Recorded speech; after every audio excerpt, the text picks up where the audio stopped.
Hey guys, channel में आपका स्वागत है। तो आज की इस वीडियो में हम लोग जानने वाले हैं कि क्या होता अगर हमारा विज़न वाइब्रेनियम का ना होकर के उरू मेटल का बना होता। तो आज हम लोग जानेंगे इस वीडियो में। तो अगर आप लोग चैनल पे नए हो तो लाइक कर दो, आप लोग सब्सक्राइब नहीं करते तो सब्सक्राइब भी कर देना। सबसे पहले मैं आप लोग को बता दूँ, ये टॉपिक मुझे दिया है तुषार रावत ने, तो उनको एक शॉर्ट आउट। तो मैं आप लोग को बता दूँ कि ये जो टॉपिक है ये बहुत ज़्यादा दमदार टॉपिक है, तो मैंने सोचा इस पर वीडियो बनानी चाहिए। सबसे पहले हम लोग जानने वाले हैं उरू के बारे में कि उरू है क्या। उरू वाइब्रेनियम जैसा एक मेटल है जो कि बहुत ज़्यादा पावरफुल धातु है। और मैं आप लोग को बता दूं, जो उरू है वो असलियत में जो है मून रॉक से बना है। क्या आप लोग को ये पता है? नहीं पता है ना, ये आप लोग को नहीं पता होगा। और इसी कहानी भी मैं आप लोग को बताता हूँ कि ऐसा क्यों है। सबसे पहले मैं आप लोग को बता दूं कि एक जो एवेंजर्स की इशू नंबर 33 में हमें दिखाया गया था कि जो थॉर होता है और मून नाइट होता है, वो दोनों में बहुत ज़्यादा ज़बरदस्त फाइट हो रही होती है। उस फाइट के बीच में ही जो है थॉर जो है बहुत ज़्यादा गुस्से में आ जाता है और अपना मिज़ोनिया यानी कि हैमर जो है उठाता है। उठाने के बाद वो सीधा जो है उस मून नाइट के ऊपर वो जो है उसे फेंक देता है, जिससे समझ में आता है कि जब वो उसे मून नाइट के ऊपर फेंका तो मून नाइट को चोट लगनी चाहिए।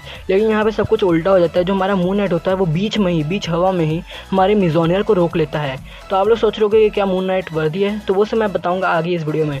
तो मैं आप लोगों को बता दूँ, जब उसे वो बीच हवा में रोक लेता है तब वो जो अपना डायलॉग बोलता है कुछ और बोलता है कि तुम ये तो जानते हो कि तुम्हारा जो हैमर है वो उरू मेटल का बना है। तुम ये भी जानते हो कि ये जो है यूनिवर्स से स्टार्टिंग से ही आया हुआ है, यानी कि बहुत ज़्यादा पुराना है। क्या तुम्हें ये पता है कि जो हमारा ये जो मेटल है उरू मेटल है वो जो है हमारे जो है चंद्रमा से आया, यानी कि मून रॉक है, यानी कि मून का पत्थर, यानी कि चंद्रमा का पत्थर।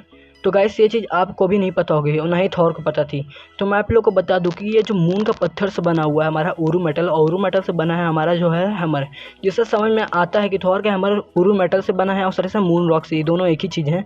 तो मैं आप लोग को बता दूँ मून रॉक से बना था थॉर का हैमर, जिससे समझ में आता है कितने ज़्यादा पावरफुल है। अगर आप लोग सोच रहे हो कि जो हमारा मून नाइट है वो कैसे ही बीच में जो है हवा में रोक लेता है, तो मैं आप लोग को बता दूँ कि मून नाइट का जो है एक तरह का मैं आप लोग को बता दूँ दिन आता है जिस दिन सुपर मून निकलता है। जिस दिन सुपर मून निकलता है उस दिन मून नाइट की पावर्स बहुत ज़्यादा हो जाती हैं, जिस वजह से मून नाइट सब कुछ कर ले रहा था, पावर से ही कर रहा था, वर्दीनेस से नहीं। तो उस दिन मून नाइट कुछ भी कर सकता है। यहाँ तक कि उसने तो डॉक्टर स्ट्रेंज का जो है हमारा जो है जो स्टोन है उसको भी निकाल लिया था, यानी कि आई पावर मोटो को भी कंट्रोल कर ले रहा था। जिससे समझ में आता है कि उस दिन मून नाइट बहुत ज़्यादा पावरफुल हो जाता है। तो मैं आप लोग को बता दूँ कि उरू मेटल के बारे में हमने बहुत कुछ जान लिया है। अब बात करते हैं कि क्या होता अगर विज़न हमारा उरू मेटल का बना होता, क्योंकि इतना तो हम लोगों ने जान लिया है। तो सबसे पहली बात, अगर विज़न हमारा उरू मेटल का बना होता तो वो बहुत ज़्यादा पावरफुल तो होता, लेकिन साथ ही साथ वो बहुत ज़्यादा भारी होता, उसका वेट बहुत ज़्यादा होता। ऐसा क्यों है वो मैं आप लोग को बता देता हूँ। आप लोगों ने एवेंजर्स एज ऑफ अल्ट्रॉन से देखी होगी, जिसमें हमें दिखाया जाता है जब अल्ट्रॉन से थॉर की फाइट हो रही होती है तभी जो है हमारा विज़न जो है थॉर के हैमर को लेकर के आता है और साथ ही साथ जो है अल्ट्रॉन को मारता है। उसके बाद वो बोलता है, अपना डायलॉग है कि इसको उठाने वाले में भी बहुत ज़्यादा दम है। इसका मतलब वो कहना चाह रहा है थॉर को, जिससे समझ में आता है कि जो हमारे हैमर है उसको उठाने के लिए सिर्फ वर्दीनेस की ज़रूरत नहीं है, उसके लिए दम भी चाहता है, मतलब ताकत चाहती है। जिससे समझ में आता है कि हैमर में कितनी ज़्यादा पावर थी और हैमर तो छोटा सा है। और रही बात उरू मेटल की, तो वो जो अगर विज़न के शरीर में लग जाता है तो विज़न तो वो हैमर से बहुत ज़्यादा बड़ा है, यानी कि वो एक इंसान या फिर कह सकते हो रोबोट है। तो मैं आप लोग को बता दूँ, अगर वो उसके ऊपर लग जाता उरू मेटल तो वो बहुत ज़्यादा भारी हो जाता, खास करके मिज़ोनियर से भी, क्योंकि मिज़ोनियर ऑलरेडी बहुत ज़्यादा भारी है, जैसे कि विज़न खुद जानता है। तो विज़न खुद बहुत ज़्यादा भारी हो जाता, भले विज़न खुद को कंट्रोल ना कर पाए, लेकिन मैं आप लोग को बता दूं वैसे भी वो खुद को कंट्रोल कर लेता है, क्योंकि वो एक रोबोट है और बहुत ज़्यादा तेज़ है, उसके अंदर बहुत ज़्यादा पावर है। तो जिससे समझ में आता है कि विज़न कितना ज़्यादा पावरफुल हो जाता अगर उसके ऊपर जो है उरू लग गया होता, और साथ ही साथ उसके पास जो है थंडर की भी पावर आ जाती। क्या आप लोगों ने सोचा है कि ऐसा क्यों होता? तो मैं आप लोग को बता दूँ, एवेंजर्स एंड गेम में हमें दिखाया जाता है कि जो हमारा थॉर होता है वो फाइट कर रहा होता है।